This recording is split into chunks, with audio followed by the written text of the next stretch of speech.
जिसमें भारत के 20 सैनिकों ने अपना बलिदान दिया था और चीन को करारा जवाब दिया था। हम देश के उन बलिदानियों को नमन करते हैं। गलवान घाटी में हुई हिंसक झड़प के 1 साल बाद LAC पर क्या बदला है?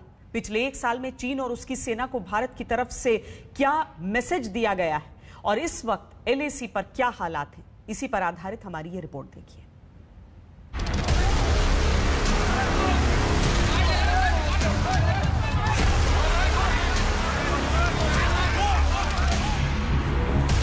पंद्रह जून 2020 जब गलवान घाटी में भारत के वीर जवानों ने अपने चट्टानी इरादों और फौलादी बल से चीनी सेना के मंसूबों को पानी पानी कर दिया था। पिछले 1 साल में भारत ने न सिर्फ सैन्य बल्कि कूटनीतिक जंग में भी चीन को बुरी तरह पटखनी दी है, जिसका एक सबूत हैं ये तस्वीरें, जब इसी वर्ष फरवरी में चीनी सेना को अपनी हद में वापस जाना पड़ा। ये भारत की सैन्य जीत थी। सभापति महोदय, बातचीत के लिए हमारी स्ट्रेटेजी तथा अप्रोच माननीय प्रधानमंत्री जी के इस दिशा निर्देश पर आधारित है कि हम अपनी 1 इंच जमीन भी किसी और को नहीं लेने देंगे। गलवान घाटी में झड़प के 1 साल में कई मोर्चों पर चीन को भारत से मात मिली है। न सिर्फ चीन को भारत के साथ बातचीत की टेबल पर आना पड़ा, बल्कि भारतीय सीमा से चीनी सेना को अपने तंबू उखाड़ने पड़ गए। इतना ही नहीं, चीन को गलवान घाटी में भारतीय सेना के हाथों मारे गए अपने सैनिकों का सच भी कबूल करना पड़ा। 15 जून 2020 की रात गलवान घाटी में देश के वीर जवानों ने शहादत दी, लेकिन अपनी आखिरी सांस तक लड़ते हुए देश के सपूत चीन को ऐसा सबक सिखाकर गए जो चीन और उसकी सेना कभी भूलेगी नहीं। उनके काफ़ी कैजुअल्टीज हुए हैं, बहुत ज़्यादा कैजुअल्टीज हुए हैं। इसका सबूत ये है कि जो गलवान था, ये ऐसे गलवान, बहुत सारे गलवान होने थे, क्योंकि जो उनके हथियार थे उस टाइम पे, जो स्पाइक वेपन्स थे, जो क्लब्स थे, ये एक ही यूनिट को नहीं, ये काफ़ी यूनिट्स को दिए गए होंगे और वो प्लान कर रहे होंगे कि ऐसे गलवान हर एक जगह होंगे ताकि इंडियन आर्मी को सबक सिखा सकें। लेकिन संतोष बाबू और उनके जवानों ने जो वहाँ पर किया, उनकी टीम ने, उनकी यूनिट ने जो वहाँ पर किया, उससे चाइनीज़ को ये धक्का लगा कि इतना अगर रिटेलिएशन होगी तो उनका कॉस्ट बहुत बढ़ जाएगा। और इसलिए हमने देखा है कि पिछले 1 साल में कोई भी आगे वायलेंट इंसिडेंट LAC पे नहीं हुआ है। लेकिन चीन तो चीन है, वो भारत के दबाव में झुका तो है, लेकिन उस पर भरोसा करना मुश्किल ही नहीं, नामुमकिन है। ये युद्ध अभ्यास उसी एयरबेस से किया गया जहां पिछले साल पूर्वी लद्दाख में चीनी सेना ने अपने जवानों को मदद पहुंचाई थी। भारतीय सेना ने गलवान हिंसा के बाद चीन को न सिर्फ उसकी सीमा में वापस खदेड़ा है, बल्कि उसको कई बार उसकी हद भी याद दिलाई है। चाहे चीन के पास मॉडर्नाइज्ड आर्म फोर्सेस हो, चाहे चीन के पास बेटर इंफ्रास्ट्रक्चर हो, चाहे चीन के पास उसकी आर्थिक स्थिति हिंदुस्तान से ज़्यादा मजबूत हो, लेकिन चीन की जो सेना है वो भारतीय सेना से टक्कर लेने में डरती है। उसको मालूम है, और खासकर गलवान के बाद जब उसने देखा कि हिंदुस्तान की सेना उनके छोड़ेगी नहीं, यही कारण है कि वो हिंदुस्तान के साथ टक्कर नहीं लेना चाहता। लेकिन उसकी साजिश जो है लगी रहती है हिंदुस्तान के ऊपर दबाव बनाने की, और उसे मालूम है लड़ाई के मैदान में चीन के जो सैनिक हैं, और खासकर जो हाई ऑल्टीट्यूड माउंटेन वॉरफेयर है, इस ऊंची पहाड़ियों के ऊपर चीन के सैनिक भारतीय सैनिकों के साथ लड़ने में पूरे समर्थ हैं। भारत ने भी LAC पर इस 1 साल में खुद को बेहद मजबूत कर लिया है। भारतीय सेना पिछले 1 साल से लद्दाख में 50,000 सैनिकों के साथ तैनात है।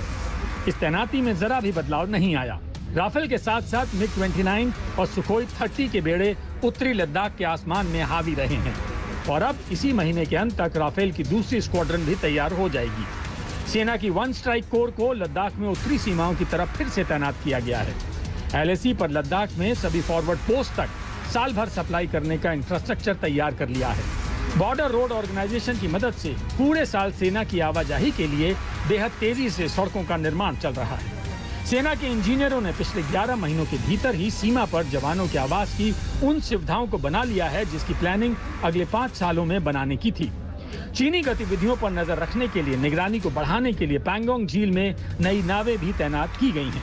यानी LAC पर भारतीय सेना ने लंबे वक्त तक तैनात रहने की पूरी तैयारी कर ली है, क्योंकि फरवरी में हुए डिसएंगेजमेंट समझौते के 4 महीने बाद भी LAC पर संघर्ष वाले इलाकों में अब भी चीन की सेना पीछे नहीं हटी है। पिछले 1 साल में भारत ने अनेकों स्टेप्स लिए हैं जिससे हमारी LAC का पोजीशन काफ़ी ज़्यादा मजबूत हो गई है। एक इंफ्रास्ट्रक्चर को मजबूती दी गई है, रोड कनेक्टिविटी जो है सब फॉरवर्ड पोस्ट को उसको इम्प्रूव कर दिया गया है, लॉजिस्टिक बैकअप इम्प्रूव कर दिया गया है। इंडियन आर्मी ने एक्स्ट्रा ट्रुप्स को डिप्लॉय किए हैं और एयरफोर्स और आर्मी ने मिलजुल कर अपनी पोजीशंस को फर्दर स्ट्रेंथन किया। पूर्वी लद्दाख में -40 डिग्री की सर्दी में चीन के मंसूबों को आग लगाने के बाद अब LAC पर गर्मियों के हिसाब से तैनाती शुरू हो चुकी है।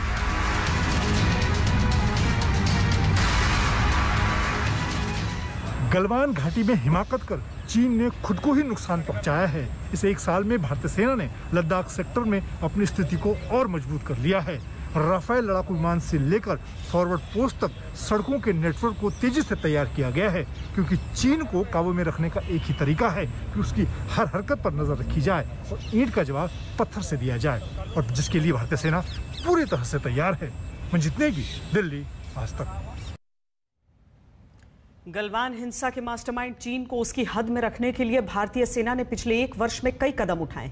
साथ ही भारत सरकार ने भी चीन को कूटनीतिक मात देने वाले कई फैसले लिए और चीन को संदेश दिया कि ये 1962 का भारत नहीं है। चीन पर आर्थिक स्ट्राइक के कुछ उदाहरण बताएं तो भारत ने चीन पर आर्थिक अटैक करते हुए करीब 175 चीनी मोबाइल ऐप्स पर प्रतिबंध लगा दिया। भारत में इंफ्रास्ट्रक्चर सेक्टर के लिए चीनी कंपनियों के साथ हुए कई करार भी रद्द कर दिए गए। चीन के कई मोबाइल फोन ब्रांड्स जैसे हुआवे और ZTE को बैन कर दिया गया। देश के कई बंदरगाहों पर चाइनीज सामान को रोक दिया गया था। हालांकि बाद में इनमें से कई बैन में ढील भी दी गई, लेकिन चीन को यह मैसेज जरूर दे दिया गया कि भारत से दुश्मनी उसके लिए फायदे का सौदा नहीं है। लेकिन सिर्फ आर्थिक मोर्चे पर ही नहीं बल्कि कूटनीतिक मोर्चे पर भी भारत ने चीन को झटके दिए। गलवान हिंसा के बाद भारत ने ताइवान, तिब्बत और हांगकांग को लेकर ऐसे कूटनीतिक बयान और कदम उठाए जो चीन की वन चाइना पॉलिसी के खिलाफ है। भारत ने चीन के विरोध के बावजूद दलाई लामा के जन्मदिन मनाने पर कोई आधिकारिक आपत्ति नहीं जताई, जबकि पहले ऐसा होता आ रहा था। इसके अलावा भारत ने दिसंबर 2020 में शंघाई सहयोग संगठन में चीन की महत्वाकांक्षी वन बेल्ट वन रोड परियोजना को समर्थन देने से साफ इनकार कर दिया, जिसके बाद अब ऑस्ट्रेलिया ने भी चीन की इस परियोजना से जुड़े समझौते रद्द कर दिए। गलवान कांड के बाद भारत, अमेरिका, जापान और ऑस्ट्रेलिया ने मिलकर क्वाड समूह को एक बार फिर एक्टिव किया और अक्टूबर 2020 में इसकी वर्चुअल मीटिंग भी हुई, जिसमें हिंद महासागर में चीन के बढ़ते वर्चस्व को कंट्रोल करने को लेकर चर्चा हुई। भारत सरकार अपने सालाना मालाबार नौसेना अभ्यास में ऑस्ट्रेलिया को शामिल करने के लिए सहमत हो गई, जो अब तक भारत, अमेरिका, जापान की नौसेनाओं का संयुक्त अभ्यास होता था। हिंद महासागर में ऑस्ट्रेलियाई युद्धपोतों की मौजूदगी पर चीन ने आपत्ति भी जताई थी। ये भारत की कूटनीति के कुछ उदाहरण हैं जिससे चीन चिढ़ गया और अपनी इस चिढ़ का इजहार भी उसने कई बार किया। लेकिन गलवान के बाद भारत की रणनीति में आए परिवर्तन से चीन को समझ आ गया होगा कि ये 1962 नहीं है, ये आज का भारत है जो मुकाबला भी डटकर करेगा और वक्त पड़ने पर वार भी जबरदस्त करेगा।